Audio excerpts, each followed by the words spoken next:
going to compliment you the entire time. He might be a little fresh. The keystone in the arch of Star Wars. It's a show that I dearly love and admire, so thanks for having me. Sorry, I'm getting like emotional. And you got this hulking, scary dude with the big nose and the perfect hair. I understand. This is a safe space. This is a safe space between you and I and all of your viewers. Cassie and Jim on the beach, and people are like, no. I can literally hear people out there, no. Rogue One was awesome. I love the Han Solo movie, and then of course I love The Mandalorian. And like getting to talk to fans face to face and learn their names and just, get to hear their stories. And in the world of Star Wars, there's a bunch of people who look different. There are different species. There's lizard men. There's psychic baby swamp monsters. I joke that the best thing about writing Princess Leia is everybody knows who she is, and the worst thing about writing Princess Leia is everyone knows who she is. And also you get Ewoks, and I am definitely a lover of Ewoks. You're listening to Around the Galaxy. Yes, it's a good thing. It's a great thing.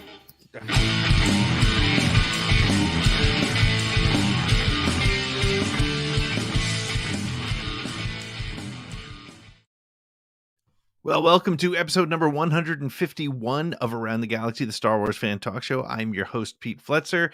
If you're watching us live, that means you're a patron. Thank you so much. I see Nick and Mike Nip and our good friend Matt Harrington hanging out with us right now. And anybody else who might join, glad you're with us. Glad you can hang out with us tonight. I am really excited to be speaking to a gentleman who is a effects artist. He has worked on movies like Superman and Krull and a couple of movies you may be familiar with, like there's one called Star Wars A New Hope and one called The Empire Strikes Back. He's known as that Yoda guy, and I'm going to bring in Mr. Nick Maley.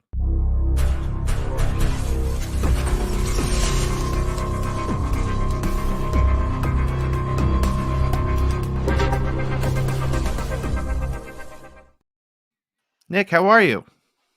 I'm pretty good right now, thanks. It's good to see you. Good to have you on with us. It's a real pleasure. So maybe give us like just a real quick 1 minute. Who is Nick Maley? And then we'll get into some of your history, because you got some great stories to tell.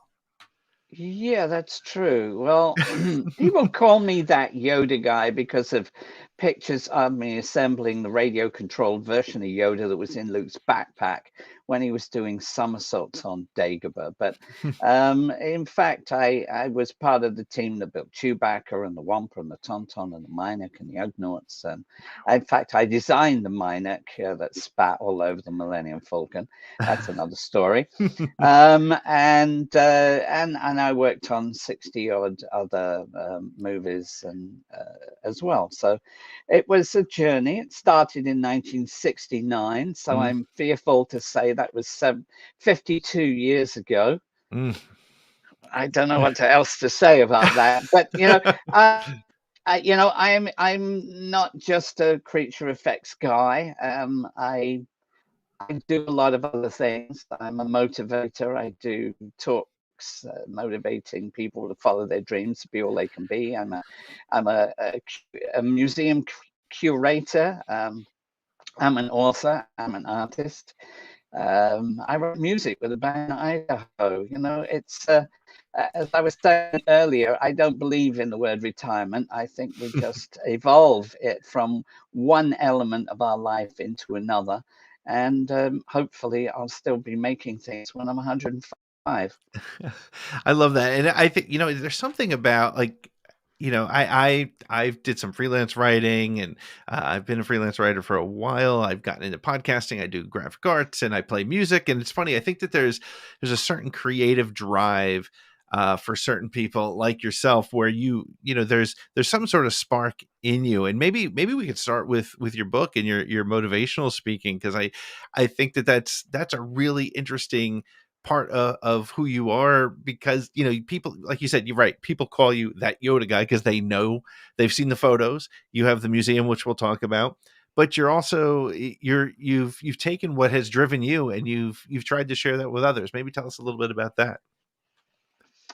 Yeah, well, what it's really, as I say, life is an evolution. And so having, made 60 some movies, I went and spent some time in the Caribbean. And while I was there, I'm a creative guy. I felt that I needed to be creative. And so, I sat in the garden and tried to create some paintings that captured the essence of spending a year out on the ocean, pitching my wits against whatever nature might throw at me and trying not to drown my wife. And that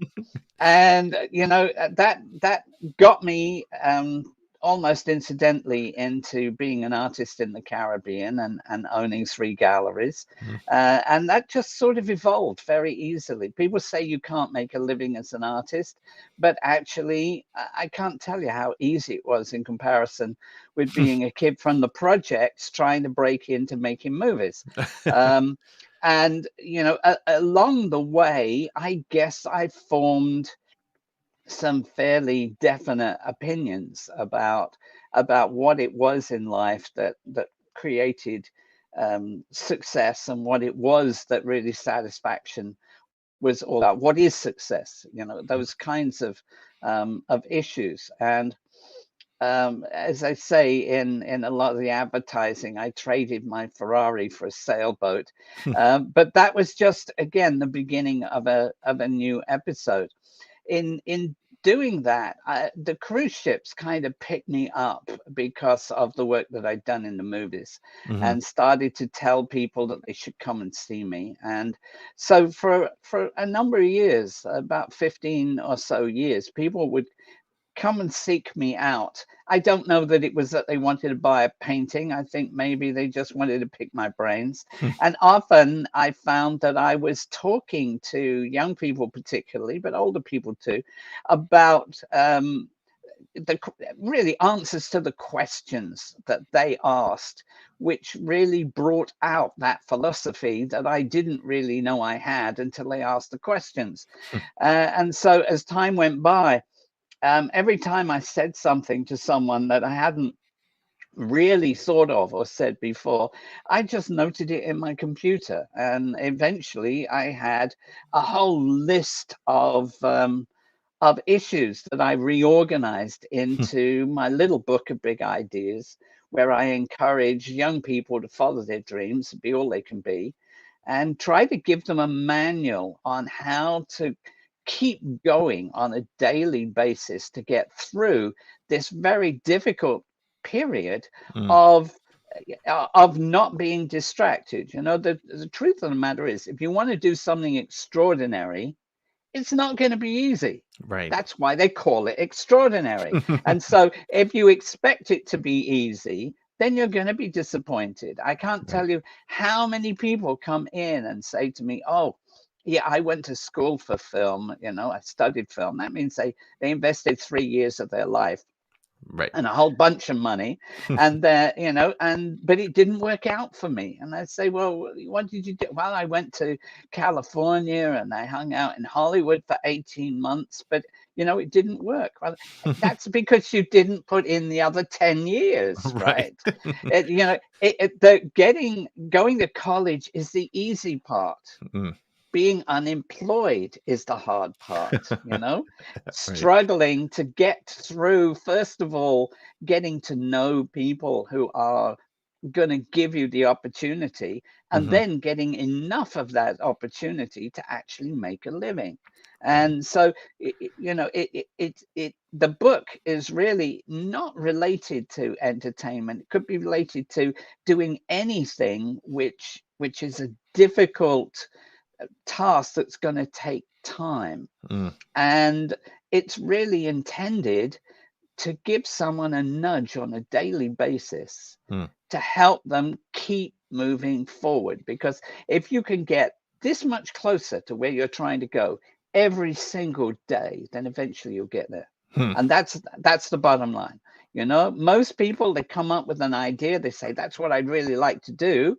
And then they get distracted. They got to do something for their wife, and they got to buy a new pair of trousers, and they were interested in watching that thing that was on TV, and oh, they got to answer all that social media, and they got to do their podcast. And you know what? A year goes by, 5 years go by, 10 years go by, and they say, "Oh yeah, I used to want to do that." Mm. Staying on track is the hard part. That's great. Yeah, I think you're right. I think that's there's this sort of perception, I guess, in a way that, you know, if I can just get it, I can just go, and I think it's there's sort of this instant gratification world that we live in as well, which probably doesn't help people with that reminder that you're talking about there. I think that's critical. I think that's great. So how did you? There's actually a lot of, when you're talking about that, you know, social media and instant gratification, that is largely part of the problem that comes from being influenced by all the people that are around you. When the people around you are not working as hard as you wonder why you should be working that hard. When the people around you are being more interested in playing games or in doing other things, or they expect everything to happen quickly, well, then you take on that same attitude, because it's normal to want to fit in with your friends, and it's normal to take your standards from your friends. But no one ever explains to people that another word for normal is average. And average people get killed in video games. You have to make up your mind. Do you want to be normal? Do you want to live an average, ordinary life where your life is no better than anybody else? Because if you do, that's fine. Go hang out with your friends, do what they do, and nothing special will ever happen to you. You know, you won't have any risk of that happening. But if you want to make a mark in the world, if you want to have a life that is much more varied, well, I'm sorry, but you can't be normal and extraordinary. You've got to be one or the other. I love that. That's that's great advice. I think that's, yeah. I think it's because, as you were saying, social media, and of course, everybody on social media is portraying a world that doesn't exist, that looks like it's perfect and easy, and that's probably damaging that perspective. So you had to work very hard to do 60 plus films. One of your the first things you worked on was with Charlton Heston. Is that correct? Yeah, that's right. Yeah. And so you did multiple movies, and then let's talk a little bit about Star Wars. Stuart Freeborn contacted you to work on A New Hope. Is that right? Not quite. Okay. It wasn't that easy. No. Once I managed to persuade the guys who could give me a union card that they should do that, the second major hurdle, that was the first major hurdle. Second major hurdle was in getting onto a team that worked regularly, and especially a team that was doing the more creative stuff.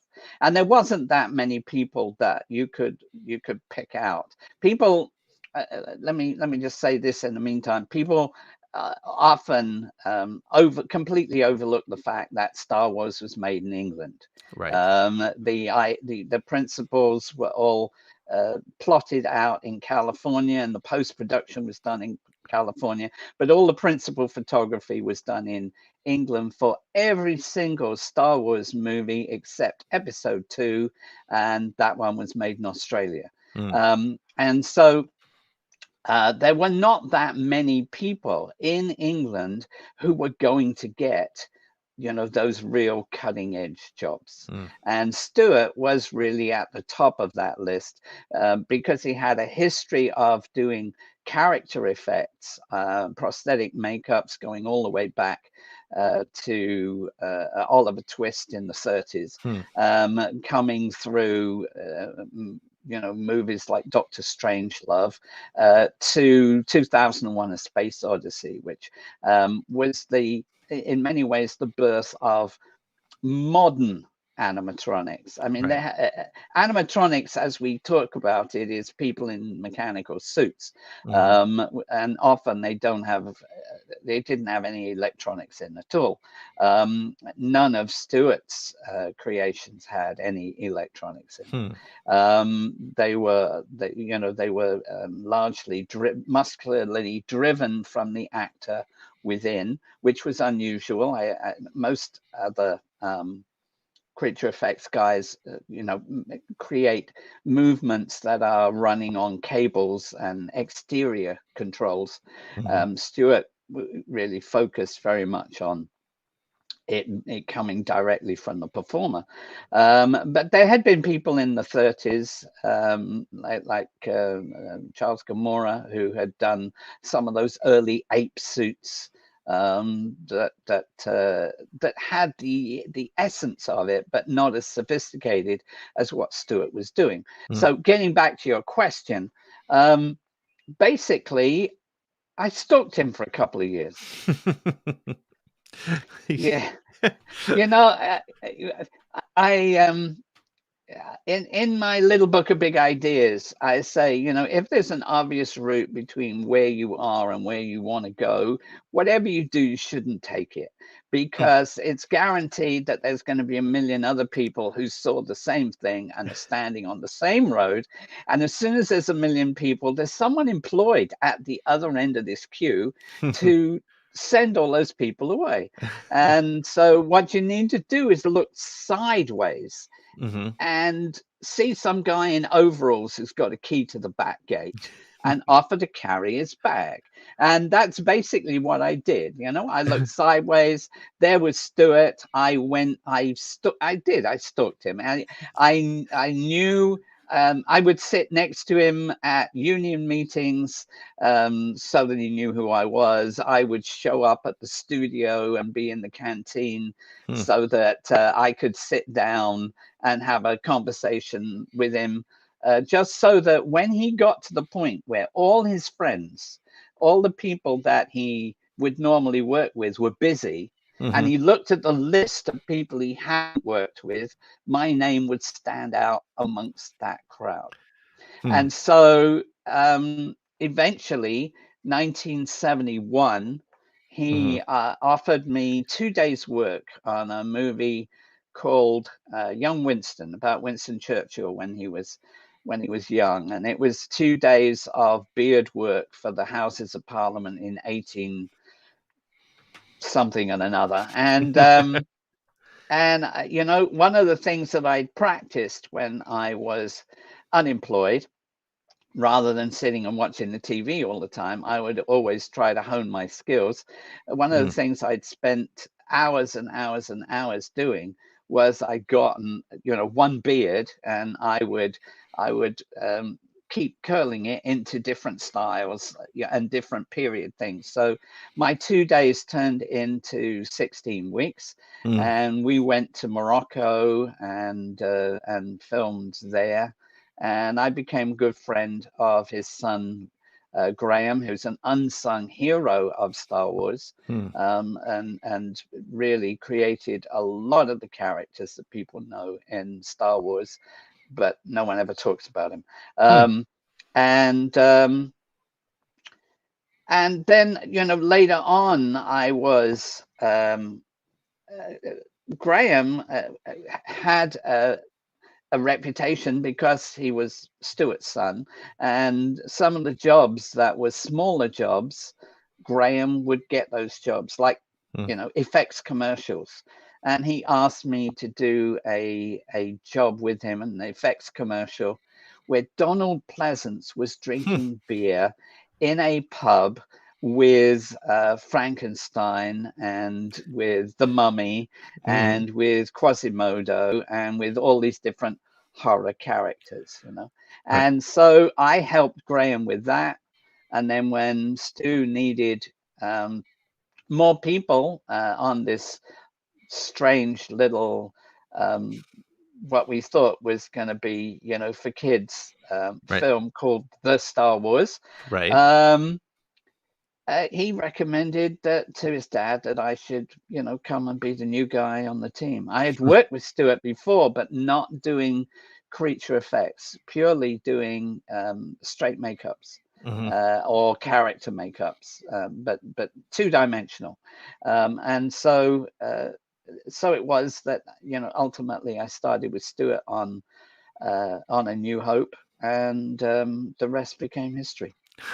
So when you first started working on Star Wars, it's funny. I think that, and I've said this quote before, and I know I'm getting it wrong because I can't find the original quote, but I know I read it somewhere where Ralph McQuarrie, when he shared some of the conversations with George after the paintings, he was like, there's a good chance this stuff isn't going to look great on screen. Like the stormtroopers just happen to look amazing, and all the different creatures from the cantina. What was your initial thought when you got called into this? Because I think you said it on one of your videos on your channel, which, by the way, if you're a Star Wars fan, you have to go to your YouTube channel because you've got tons of great stories there. But I think you were saying, science fiction movies were, B movies at the time. What was your thoughts when you started working on this project? My thought was, hallelujah, I'm working.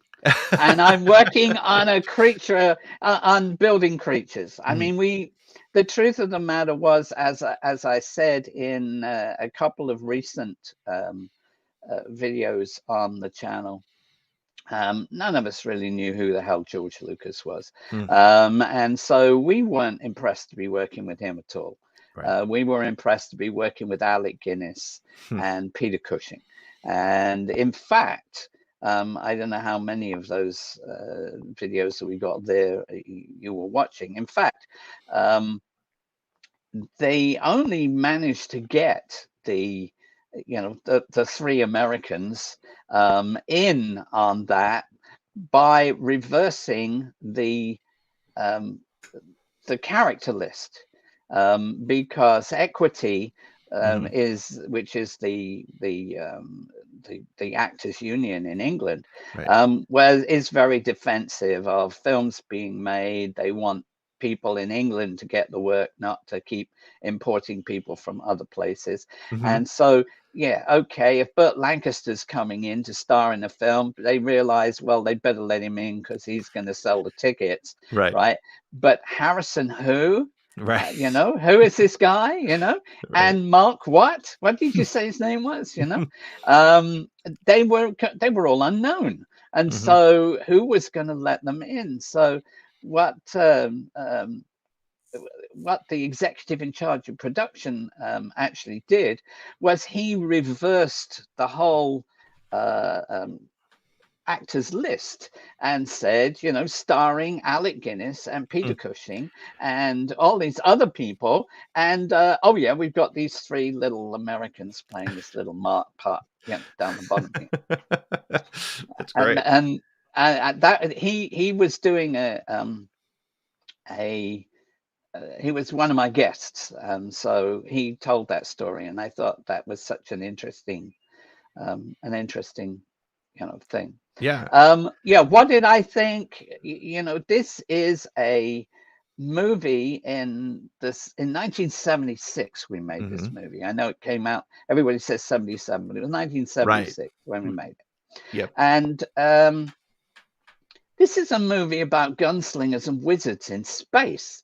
I mean, who the hell was going to take that seriously, honestly, at that point in time? Science fiction was, people thought of things like The Blob and movies that were being made really pretty cheaply. Young people don't know what a B movie is because they haven't had any for a long time. But B movies were how they persuaded people, you're going to go to the cinema and you're going to see two movies. You've got the A movie and you got the B movie, and the B movie was a support, which to some extent was a filler, and meant that people sat in the cinema for about 3 hours, because now they make single movies that last almost 3 hours. So it can be the same thing. For that reason, all the major studios were turning Star Wars down because number one, they couldn't see how it was going to be made. Mhm. And number two, they couldn't figure out how it could be afforded, you know? Yep. And 20th Century Fox was the last studio anyone would go to for funding because they were virtually bankrupt. And Right. so they weren't going to put up a lot of money for anything. Wow. And that's actually why Star Wars ended up in England, was because the budget wasn't big enough to make it in the US. Wow. Right. And so, like you said, most of the principal photography was done in the UK. And so was a lot of the, I guess, because the principal photography, most of the filmmaking action was there. That's where most of the creature creation and special effects were done. Is that right? Yeah. Yeah. Exactly.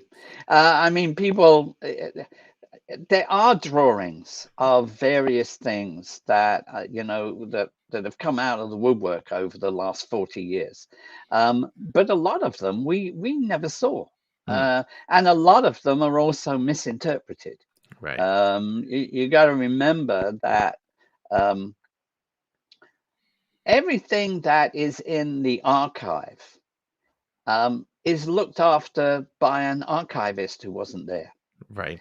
And what that is largely information that was written by journalists for magazines, and they were only there for maybe one day. Right. And the questions they asked were based on information that came from the press department, and they weren't there either. Right. The people who, if they didn't ask the right questions, they didn't get the right answers. And so I think a perfect example of that was about Frank Oz being the puppeteer for Yoda, which he was. He was the key person in the creation of Yoda's personality. But Frank was already famous for making the Muppets with Jim Henson. Right. And so the publicity department wrote about Frank because he was already famous and he was publicity worthy. And so everybody who came talked to Frank. And then they went away and they all wrote about how Frank was the puppeteer, the voice, and the puppeteer for Yoda. But no one seemed to really even stop for a moment and think about the fact that if this is Yoda, this, by the way, is Yoda naked. Right. If this is Frank's right arm, right, then this is Yoda's neck, and this is Yoda's jaw, and this is Yoda's eyebrows, and these are Yoda's lips.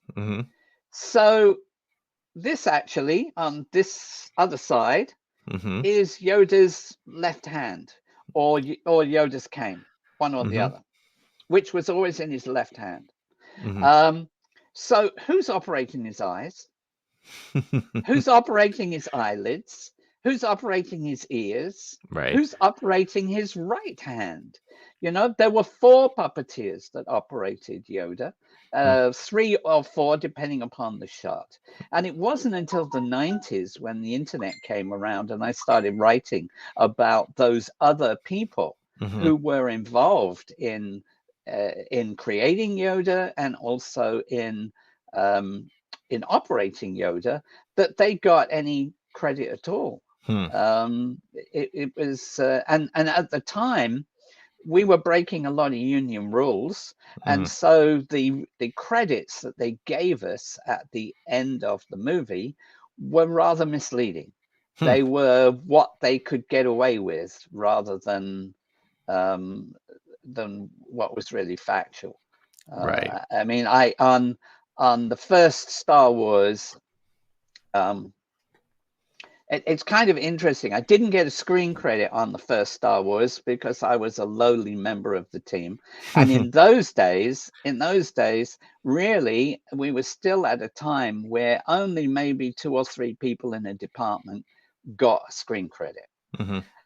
Superman was the movie that changed that.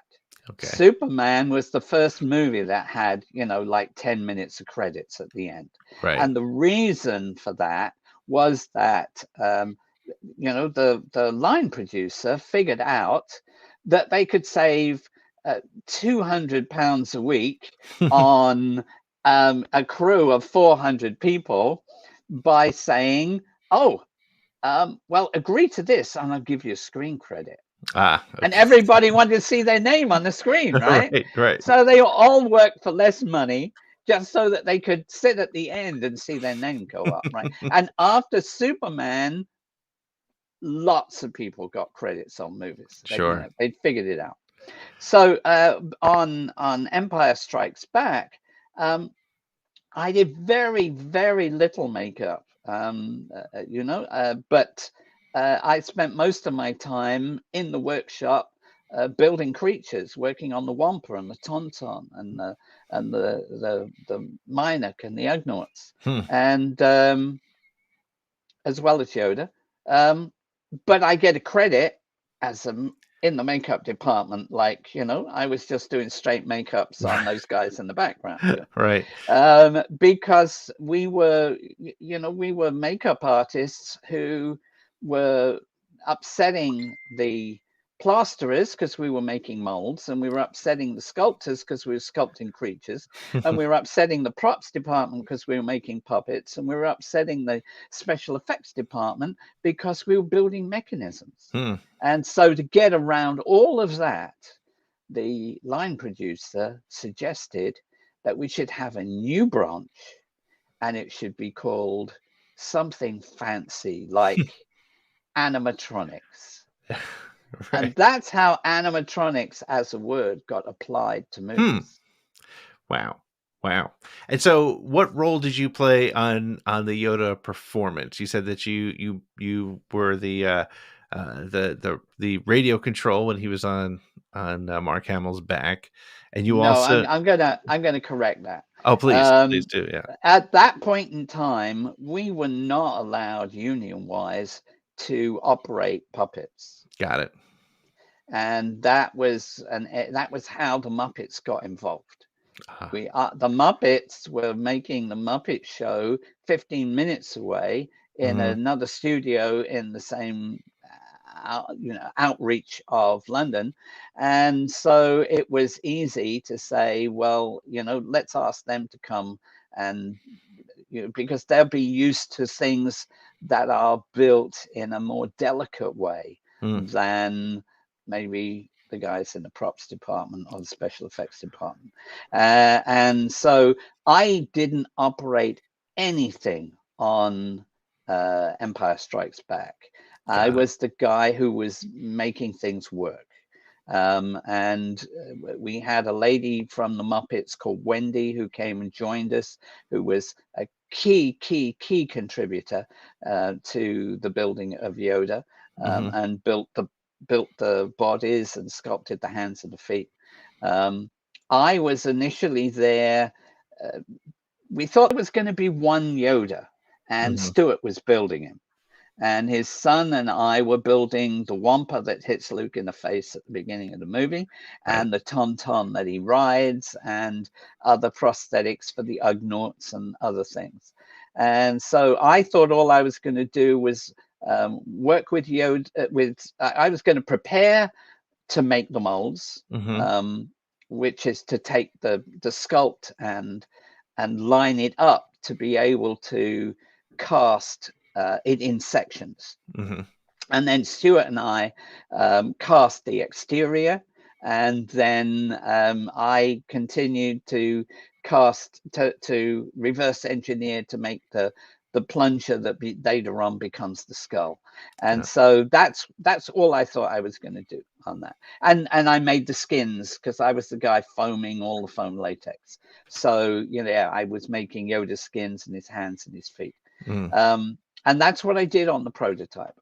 But then they decided that, they were worried. I showed you, I said, this is Yoda naked, Right. Just like a Muppet, they were afraid that they would only ever see Yoda walking around. You'd never see where his legs were, right? You never see that, right? Right. So they said, well, we need a walking Yoda. And Stuart, they'd spent so long deciding what Yoda was going to look like. And that's a completely other story. But I spent so long doing that there really wasn't enough time to build the world's first animatronic superstar. You have to understand, Star Wars did a lot of things that hadn't been done before. In the first movie, it was largely in the way it was filmed and the way that it was put together. I think it was the first movie, certainly in England, it was his first movie in sense around, where you had sounds coming from the back of the cinema as well as the front, and of course, the way that they filmed the ships and all of that stuff. But when we got to the second one, there was, no one had ever taken a puppet and made it a main character in a feature film full of non-puppet people, right? And so, there was a lot of onus on us to try and be able to make this as believable as possible. And Stu was really struggling with this really fine mechanism that he was building. And so they came to me because I, by that time, was the senior guy left in the workshop. Graham had that we'd started filming, and Graham had gone down on set to be the chief makeup artist and look after the actors down on set. And so I was the guy in the workshop. And so they came to me and said, can you figure out how we can get this shot? We want a shot of Yoda walking. And Stu says we haven't got time to make an animatronic walking Yoda. And so I said, well, why are we talking about an animatronic walking Yoda at all? I mean, no one knows how tall these trees are. Right. So why don't we make an oversized Yoda, put it on a little person, and he can walk through the trees? Right. And I can do that in a week. Right. Yeah. Yeah. So that was the first one that I made. I made the head. The costume obviously came from the costume department. There were some people in props, I think, that made the hands for that version. And we had a little person called Deep Roy, who's become really famous doing other things as well. That I suggested because and I have no, when I say he's a midget, I'm talking about the definition that is in the dictionary, which is a small person who is in proportion. Right. Right. Yep. Rather than a dwarf who is who is disfigured, really. The body is not in proportion. Correct. And Deep Roy is, it is the former, and so he was likely to walk more normally. In fact, ultimately, they put him on his knees, and so he didn't walk exactly normally, but he worked with that. I've got some warning just come up that my battery is low on my mic here, so just give me a moment. Sure. I'm gonna do a little plug-in change here so that it doesn't run out of power. No problem. I can talk to you in the meantime, of course. So anyway, they also, whilst they were doing that, because I'd done that one, and they were pleased with me. So when they said, well, what about a radio controlled version that could be in Luke's backpack? I said, well, I at that time, I didn't know a lot about radio control. I know a lot more now, but I said, look, I'll work with the guys who are doing the radio control little robots, and I'll do all the finishing. I'll put the skin on. I can do all of that, because the backpack version was for mid to long shots, not for close-up reactions. And so every time you went in for a close-up, that would have been one of the close-up puppets, and Frank would have had would have been squeezing into Luke's backside, basically, to do that. so that was why they, that seemed to be, perfectly good. And that was the only electronic version of Yoda. Mm-hmm. And then when the close-up puppet started filming in Yoda's hut, the mechanism wasn't as perfect as Stu would have liked it to have been. And so he was standing by all day to make sure that if it broke down, he could fix it.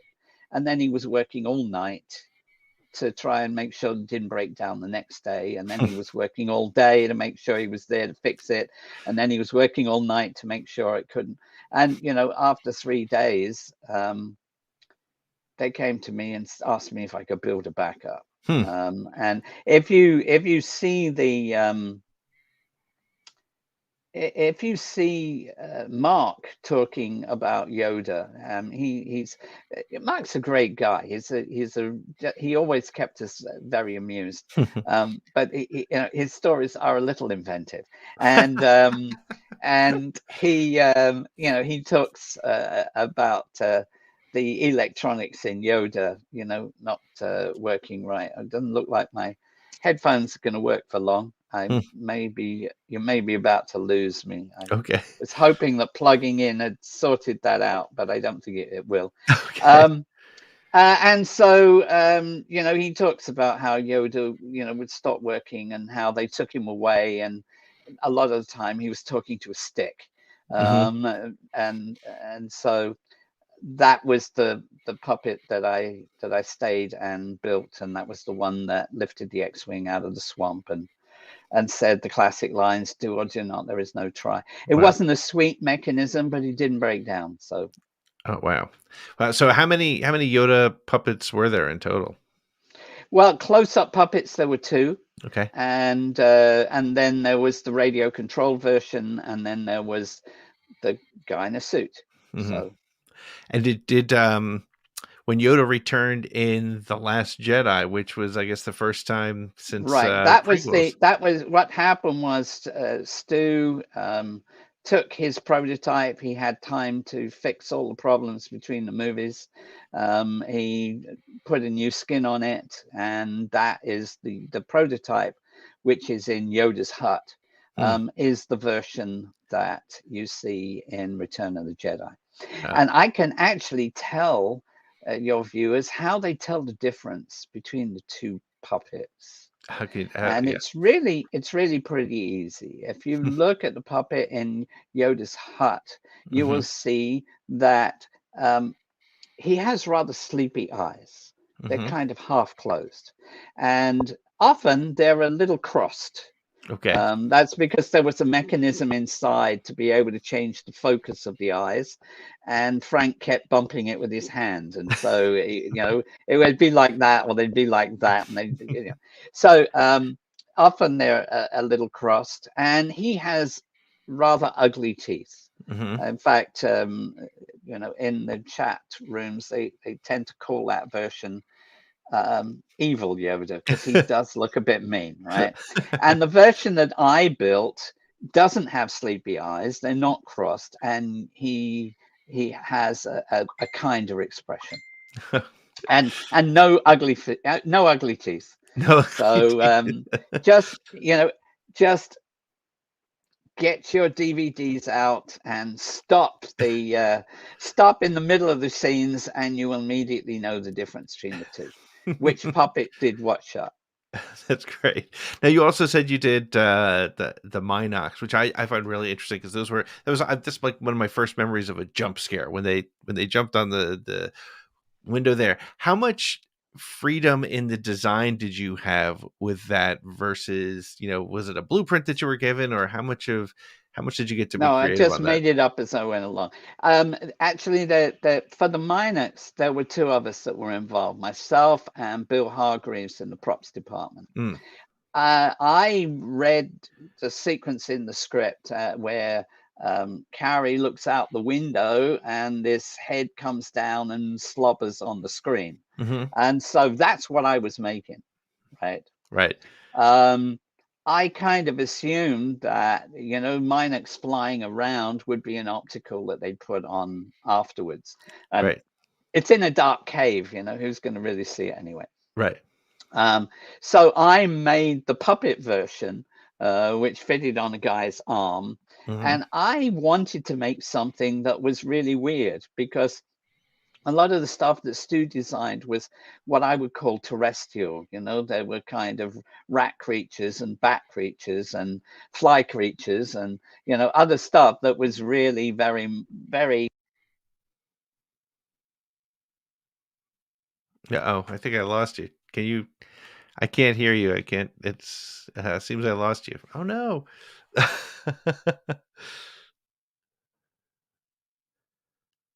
see here. I can't hear you now.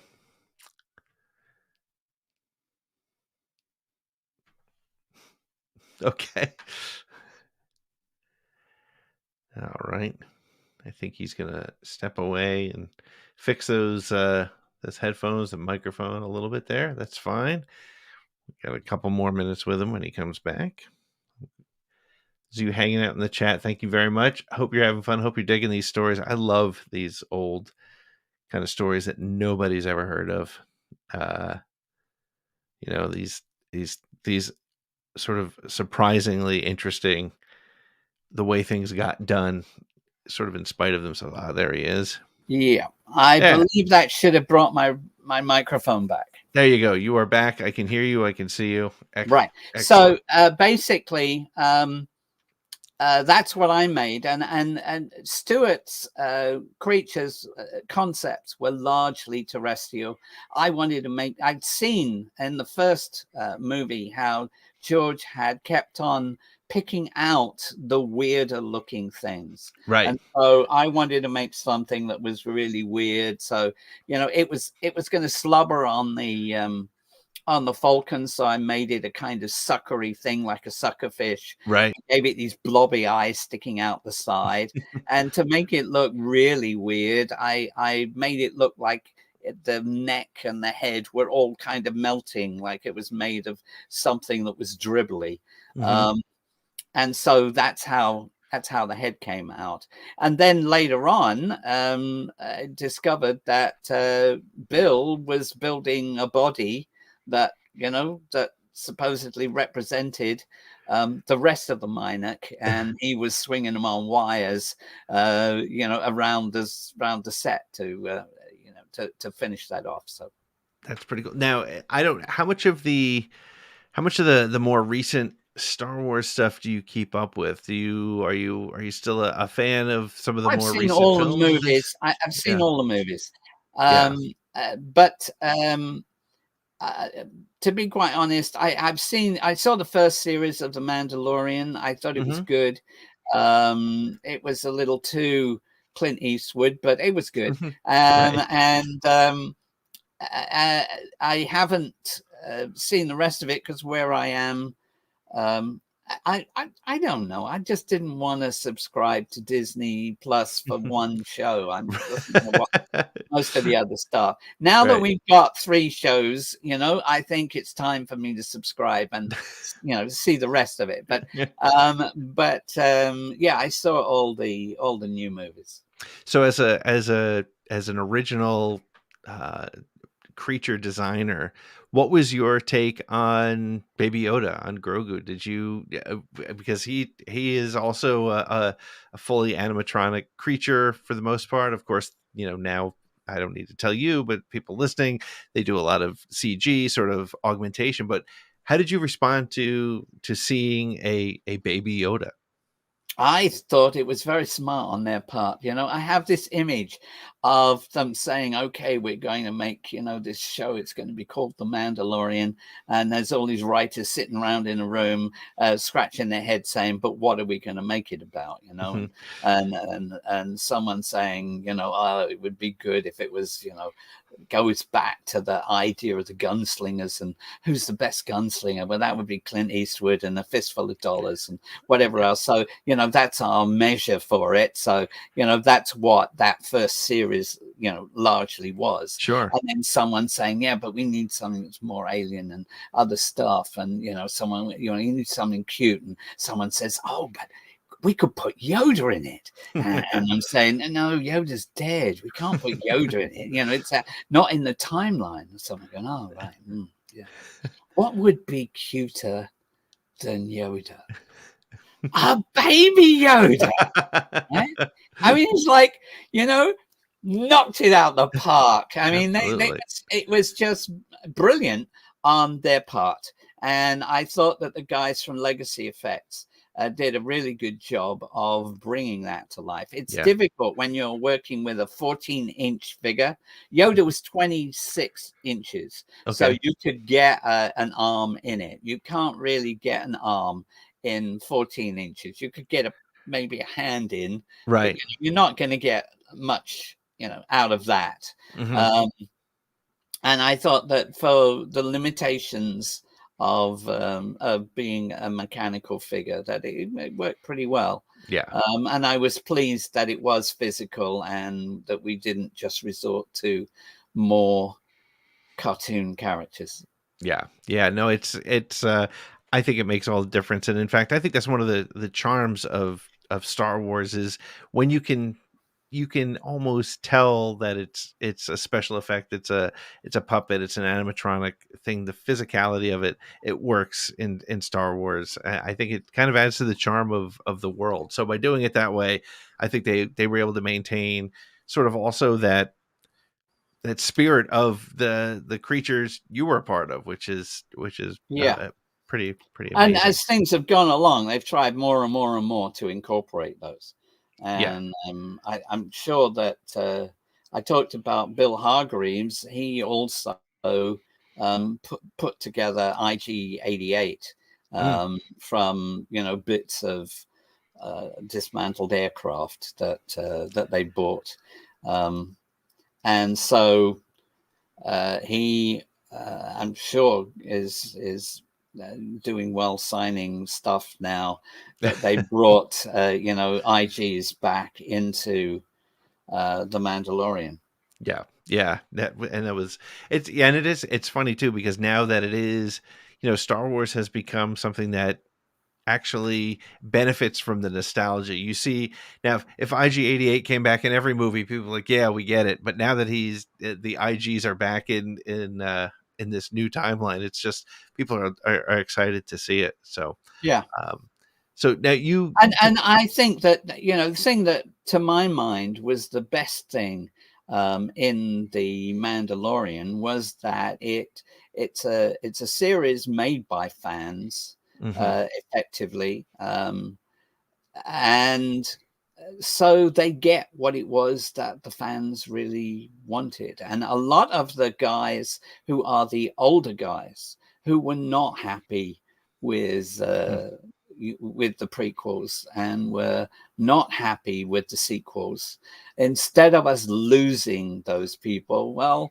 they don't like what they don't like, but the Mandalorian has kept them in the fold. And so, I'm that pleases me. I'm seeing Star Wars fans literally every day of the week. So, most Star Wars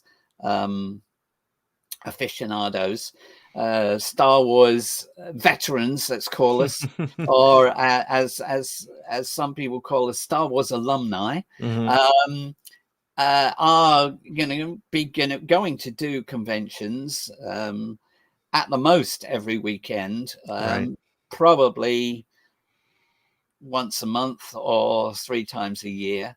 I created my own venue, and so I have Star Wars fans walking in the door literally every day. Tell us a little bit about this museum. It's really interesting. The point I'm trying to make with that is the fact that I know what they like and what they don't like. And I know how it changes through the ages, the age groups of those people, that whether they were caught in the Star Wars net when they were 7 years old in 1977, or whether when they were 7 years old in 1997, or or which age group. And so I was disappointed that we were losing a lot of people from the sequels. But I'm very pleased to say that all of those people who don't like the sequels like the new TV series. Yeah. And you see Star Wars fans every day because you have a museum, and was it in Phillipsburg, St. Martin in the Caribbean, correct? Yeah, I live in the Caribbean. Someone's got to do it. You have to sum these things up. Let's see. Do I want to stay in the Caribbean in the sunshine and drink pina coladas? Or do I want to stay in England, pay high taxes, and stand in the rain? That seems I like think a I go to pretty... the Caribbean. Yeah, I think you've made the right choice. Yeah, and often Americans will come in and they say, "Why are you here? You'd make more money if you were in Florida." I say, "Yeah, it would be really good if I competed with Disney World." Here I am. I'm in the Caribbean. I don't have any competition for 1,500 miles. People make a pilgrimage to come and see me, right? Yeah. And as far as Trip Advisor is concerned, we are the #1 most popular activity in the country for 7 years in a row. Amazing. So yeah, I'm here most days, not every day if I'm going off and doing a convention, but it's unusual for me not to be here. Usually I'm working in the back, working on computer, I'm writing stuff, and I'm doing my videos to go out and other things, but I'm here to talk to people. And we have this museum that is full of relics, not just from Star Wars, but from lots of other movies too. And this is the only place too that has some of the original scripts from the classic Star Wars trilogy that Lucasfilm collected at the end of the production. Wow. So what kind of things do you have on display at the museum? We've got everything really from Baby Yoda through Darth Vader, Yoda, Han Solo in carbonite, to Michael Jackson and Humphrey Bogart, and lots and lots of famous people, not wax images like Madame Tussauds, right? But the actual life cast that we took off the faces of those actors to do different effects at different times. So, we got Angelina Jolie and Tom Cruise, and as close as anyone's going to get to Johnny Depp, and other people. And we got stuff from Men in Black and Harry and the Hendersons, and other movies too. That's fantastic. Of course, some of my movies got stuff from Highlander and Kroll too. Right. Yeah, I was gonna ask you a little bit about those. That was it's those are just like those classic 80s movies. I love those films. What was outside of Star Wars, because I'm making an assumption Star Wars was probably one of your favorite things to work on. What was some of your favorite films that you worked on? Well, Star Wars was something that if I could only make one movie, it would have to be Empire Strikes Back. Right. Because it actually was that turning point that took me from being, the first Star Wars was the turning point that got me to the point where I didn't have to worry about whether I could pay the rent anymore. Right. Right up to Star Wars, that was a major concern. But the Empire Strikes Back was the movie that, because of the work that I did on Yoda, people suddenly knew that I was a real maker rather than just some guy who worked in Stewart's department. Right. And so that changed what happened. By the time we were starting on Return of the Jedi, I was being offered head of department on other movies like Krull. And so it was time for me to go off and, and do that. Right. And Krull was without doubt the happiest movie that I ever worked on. Yeah. Although I have very fond memories of The Hunchback of Notre Dame, which I did with Anthony Hopkins. Basically, that was hard work and we were understaffed, but he was just such a wonderful guy to work with that he just made the job a real blessing. And it was as a result of that, every big thing comes from a small thing. It was as a result of me working with Graham on a commercial with horror characters that took me to Star Wars, that actually took me into Star Wars. It was working as the head of department designing Quasimodo with Anthony Hopkins that took me to a $40 million movie called Krull. And that was the first big budget movie that I designed all the creatures for. There were some drawings that were done by Stephen Grimes, who was the production designer. But like, for example, the Beast in that movie was like a skinny gray guy with red eyes. And I did keep the gray and I did keep the eyes, but I redesigned everything else by adding all the details and all the, the fine point that made him what he was. And the same with the Cyclops and with the Widow of the Web and various other things. And I had a young team because I was afraid that if I had an old team, they'd look at me and say, "Aren't you that new guy? What are you doing in charge?" Right? So I had young people that started with me and went on with me to other things. People who now our junior on that, who was 16 years old, was David White, who went on to do Guardians of the Galaxy, and now is one of the guys who decides who gets the Oscars. On Life Force, one of the 16-year-olds was Steve Norrington, who directed Blade, and my runner is now a producer for Steven Spielberg. There were a lot of people along the way that started as young people with me that went on to find careers.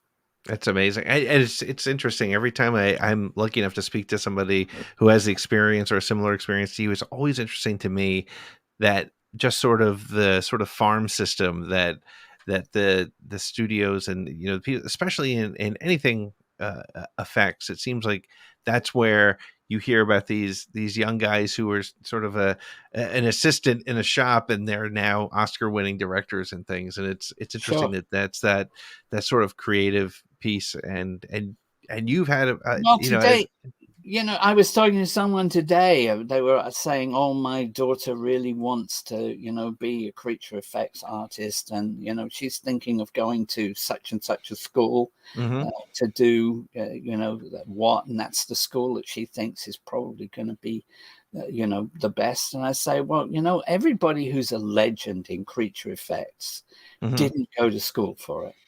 Right. None of them went to school for it. Right. Not one. Right.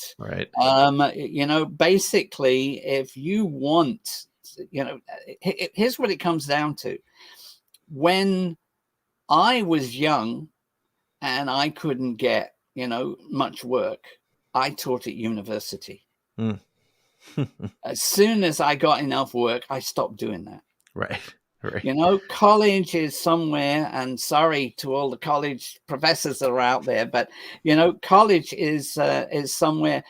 Either the people who don't want to take the risk of being in a freelance industry, or the stress of the competition, or that have gone through a great career and are now in their latter years and don't want to take the stress of making the movies, so they get to take a leading role at a college or whatever else. Those are the people who teach at college. Right. The cutting edge people are too busy doing the job. So ultimately, the issue is the best education that you can get is to stalk that guy, offer to work for nothing. And I have had people who said, "Oh, I don't like the idea of working for nothing." So you go to college, you work for nothing for 3 years, and they give you a bill. Right. Exactly. Right? You get to pay to work. Offer to work for nothing. And I'm going to tell you, if you're worth anything, within 3 months, they'll give you a salary. Yeah. Yeah. And don't take no for an answer. When they say, "No, I'm sorry, we don't have any openings, we don't need anybody," make sure that you're by the front door when they arrive every morning. And eventually, they'll at least invite you in for a cup of tea. You can start sweeping the floor and you're in, right? You're there. That's great. Never Nick, take no for an answer. I love it. And it's one thing to have advice like that. It's another to have lived it. And I love hearing your story. This has been so much fun. Where can people find you on the internet? Oh, they can find me at, see my name down there? It says Nick Maley, that Yoda guy. You can find me at thatyodaguy.com. You can find me at nickmaley.com. You can find me on YouTube at Nick Maley, that Yoda guy. You know, you can It's all about find branding, me, right, Nick? You can It's find about me on Facebook as Nick Maley. You can find me on Facebook as that Yoda guy movie exhibit. I really, actually, you can find me just by putting Nick Maley into Google. Right. I think that's the easiest way to go. Well, Nick, this has been a real pleasure, a real treat to, as I was saying before, just to hear these kinds of stories. It's a real pleasure, a real treat. And like you said, if people are in the neighborhood in St. Martin, go to your museum, check it out. You're probably there unless you're at a show. Yeah. Well, what I would say is when you decide that you want to get around to go cruising again, or if you're already at that point, make sure that you pick a cruise that goes to St. Martin, because we're the only place in the world with resident Star Wars veteran available without it costing anything to get in. Our museum has a lot of relics and other things in. It costs $15. You can't get into a convention for $15, let That's alone true. anything else. So come see me, and we'll talk a bit more. Awesome. Thank you so much, Nick. I appreciate it. Before I let you go, I want to hear, could you say this is Nick Maley and you're listening to Around the Galaxy? Yeah, I could probably manage that. It would be... Let me see. Hang on. If I can remember all of that, because I'm getting old, Okay. This is that Yoda guy, Nick Maley, and you're listening to Around the Galaxy. Awesome. Nick, thank you so much. This has been so much fun.